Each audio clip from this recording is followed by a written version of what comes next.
Hi friends, welcome to Ithan's kitchen. நம்ம இதன்ஸ் கிச்சனில் இன்றைக்கி சிக்கன் பிரியாணி தான் செய்ய போகிறோம். விறகடுப்பில் தம் போட்டு நல்லா சூப்பராக இருக்கும். வாங்க எப்படி செய்கிறதுன்னு பார்க்கலாம்.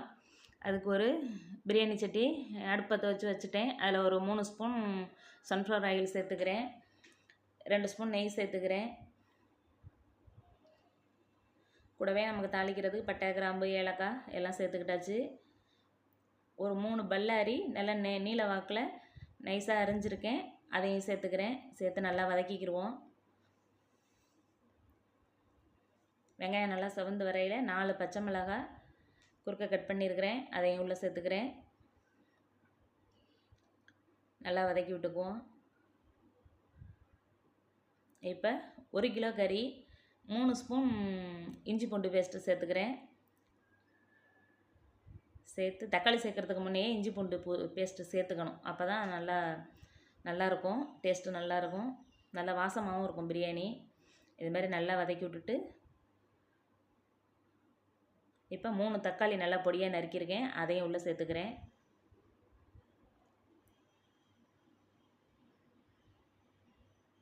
வெங்காயம் தக்காளி வதங்குறதுக்கு கொஞ்சம் போல் உப்பு சேர்த்துக்கிறேன், கல் உப்பு. சீக்கிரம் வெந்துடும். உப்பு சேர்த்தோம்னா நல்லா வெங்காயம் தக்காளியும் நல்லா குழைய வெந்துடும். ஒரு பொடி புதினா சேர்த்துருக்கேன், கொஞ்சம் மல்லித்தலையும் சேர்த்தாச்சு. நல்லா வதக்கி விட்டுக்குவோம்.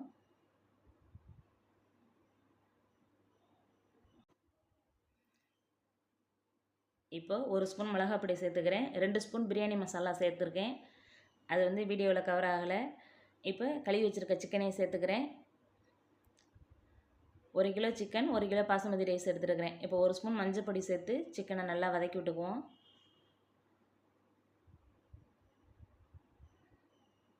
நல்லா எண்ணெயிலே கொஞ்சம் நேரம் நல்லா வேகணும், அப்போ தான் சிக்கன் சாப்பிட்றதுக்கு நல்லா சாஃப்டாக இருக்கும்.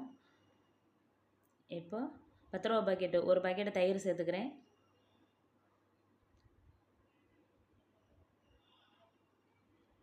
நல்லா வேகுது. இப்போ 2 கப்பு அரிசி, 1 கிலோ அரிசி அளந்து பார்க்கும்போது 2 கப்பு இருந்துச்சு. 4 கப்பு தண்ணி எடுத்துருக்கிறேன். தேவையான அளவு உப்பு சேர்த்துட்டு நல்லா கலக்கி விட்டு உப்பை செக் பண்ணிக்குவோம். ஒரு கல் தூக்கலாக இருக்கணும் உப்பு, அப்போ தான் நமக்கு சாதம் வெந்ததுக்கப்புறம் திட்டமாக இருக்கும். இப்போ ஒரு மூடி வச்சு மூடிடலாம். ஒரு 10 நிமிஷத்துக்கு சிக்கன் வேகட்டும்.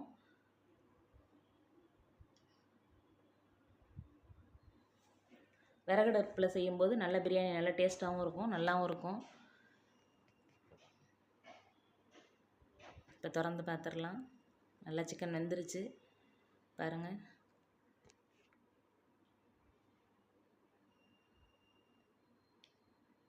பத்து நிமிஷத்துக்கு முன்னாடியே அரிசியை கழுவிட்டு ஊற வச்சுருக்கேன். இப்போ தண்ணியை வடிச்சிட்டு அந்த அரிசியை உள்ளே சேர்த்துக்கலாம்.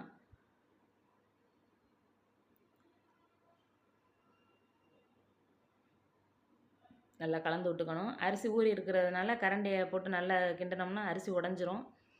லேசாக தான் கிண்டணும். அரை மூடி லெமன் ஜூஸ் சேர்த்துக்கிட்டேன். இப்போ மூடி வச்சு மூடிடலாம்.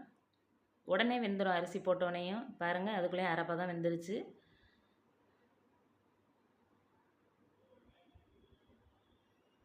இப்போ கொஞ்சம் மேலாக புதினா மல்லித்தலை தூவிட்டு 2 ஸ்பூன் நெய் விட்டுக்கலாம். இன்னும் கொஞ்சம் நேரத்தில் தம் போட்டுடலாம். ரெடியாகி வந்துருச்சு சாதம். பாருங்கள், ரெடி ஆயிடுச்சு. ஒரு 10 நிமிஷத்துலேயே ரெடி ஆயிடுது விறகடுப்பில் வைக்கிறது.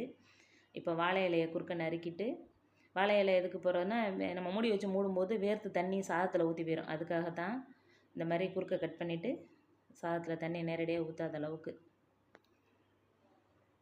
இப்படி வச்சுட்டு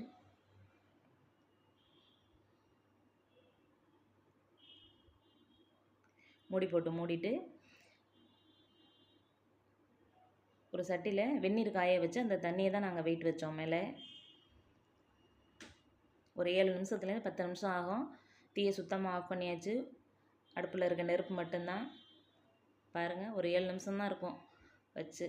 தணல் நிறையா இருந்ததுனால சீக்கிரமே ஆயிடுச்சு. இப்போ அந்த தண்ணி உள்ளே ஊற்றி போயிடாமல் இலையை சுருட்டி எடுத்துட்டு பிரியாணி எடுத்து பார்த்துடலாம். நல்லா கமகமன்னு சூப்பராக ரெடி ஆயிடுச்சு நமக்கு பிரியாணி. கொஞ்சம் கூட குழையலை, அரிசி உடையலை, நல்லா பொலன்னு சூப்பராக வந்துருந்துச்சு. நல்ல டேஸ்ட்டாகவும் இருந்துச்சு விறகடுப்பில் செஞ்சதுனால. இது போல் நீங்களும் செஞ்சு பாருங்கள். இந்த வீடியோ பிடிச்சிருந்தால் லைக் பண்ணுங்கள். தேங்க்யூ.